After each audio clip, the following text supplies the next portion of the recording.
Hello दोस्तों, नमस्कार दोस्तों और सत श्री अकाल दोस्तों। गाइस, आपका स्वागत है पॉलीमर वर्ल्ड चैनल में। गाइस, आज हम बात करेंगे, जैसे आपने टॉपिक देख ही लिया होगा, कि करियर काउंसलिंग, पॉलीमर इंजीनियर हम कैसे बन सकते हैं, उससे रिलेटेड आज बात करेंगे। आज कोई ट्यूटोरियल वीडियो या प्रोसेसिंग वीडियो नहीं है पॉलीमर से रिलेटेड, बट पॉलीमर के टॉपिक पे ही है। आज मैं करियर काउंसलिंग की पहले एपिसोड की ओपनिंग करने जा रहा हूँ। आज पहले एपिसोड में हम आज आपको बताएंगे जो पॉलीमर बनने के क्या क्या तरीके हैं और आप उस तरीके को कैसे परस्यूट कर सकते हैं गाइस। तो चलिए चलते हैं विदाउट एनी टाइम वेस्ट। उससे पहले मैं कहना चाहूँगा, चैनल को सब्सक्राइब नहीं किया तो सब्सक्राइब कीजिए, लाइक कीजिए और शेयर कीजिए, जिससे कि ज़्यादा से ज़्यादा मैं वीडियो लेके आऊँ और ऐसी में न्यू एपिसोड हर वीक आपके लिए लेके आता रहूँगा करियर काउंसलिंग की। इसके अलावा ट्यूटोरियल्स और प्रोसेसिंग की वीडियो भी आती रहेंगी हफ्ते में। तब तक के लिए जय हिंद दोस्तों। वीडियो को आगे देखिए, मैं मिलता हूँ वीडियो के लास्ट में।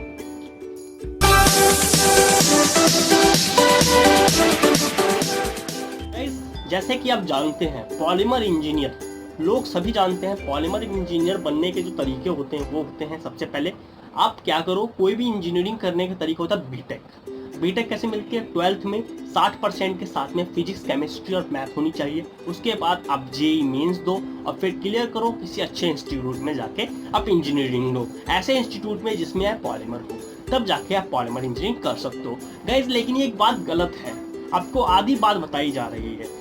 आप पॉलीमर करने के उसके और भी तरीके हैं, लेकिन इसके दो चीजें हैं, या फिर आप सिर्फ और सिर्फ पॉलीमर इंजीनियर बनना चाहते हो या फिर आप सीनियर इंजीनियर तौर पे पॉलीमर बनना चाहते हो। गाइस, अगर आप सीनियर इंजीनियर बनना चाहते हो तो बीटेक तो कंपलसरी है, लेकिन जरूरी नहीं है आप साइंस साइड लेके ही बीटेक करो। आपको जो एक तरीका वो क्या होता है, वो होता है डिप्लोमा। यस दोस्तों, डिप्लोमा। गाइस, सुना होगा आपने, जो डिप्लोमा भी एक चीज होती है जिसको हम पॉलिटेक्निक का नाम देते हैं। यस, पॉलिटेक्निक एक एंट्रेंस एग्जाम है, सीईटी कंडक्ट करवाता है गाइस। पीटी बोर्ड के तहत होता है वो। सीईटी कॉमन एंट्रेंस टेस्ट, जो 10th के बेसिस पे कोई भी बच्चा दे सकता है, जिसके 60% से ऊपर मार्क्स 10th में होने चाहिए।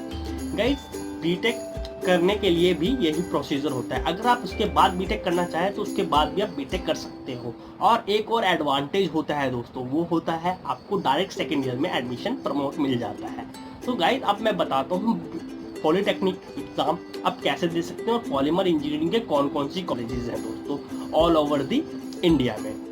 गाइज, आप अगर 10th कर चुके हैं तो सबसे पहले अपना आप मन बना लीजिए, यदि आपको पॉलीमर इंजीनियरिंग बनना है तो गाइज मैं तो कहूँगा diploma is the best way to engineering. अच्छा इंजीनियरिंग का एक वे है। अगर आप डिप्लोमा करते हैं तो इसमें आपका एक फ़ायदा होगा कि डिप्लोमा के थ्रू प्रैक्टिकली इंजीनियरिंग जो है, जो हम प्रैक्टिकली इंडस्ट्री फील्ड में यूज़ करते हैं, उसकी नॉलेज आपको ज़्यादा बेहतर होगी। लेकिन दोस्तों, लोग ज़्यादातर प्रीफर करते हैं 12वीं के बाद साइंस साइड लेके फिर इंजीनियरिंग करते हैं। मेरे हिसाब से ये रॉन्ग वे है, क्योंकि थ्योरेटिकली आप बन तो जाते हैं बट प्रैक्टिकली आपको एप्लीकेशंस यूज़ करने नहीं आते। तो diploma is the better option. हाँ गाइस, अब 10th आपने पूरी कर ली तो आपको क्या करना है, सबसे पहले पॉलिटेक्निक का सीटी का एग्जाम फिल करना है। मई में उसके फॉर्म निकलते हैं, हर साल मई में इसके फॉर्म निकलते हैं। सीटी में आपको जनरल के हिसाब से कम 5000 तक के रैंक में आप ले आते हो तो आपको पॉलीमर इंजीनियरिंग रैंक मिल जाती है ऑल ओवर दिल्ली में, यदि आपकी रैंक इतनी आ जाती है तो।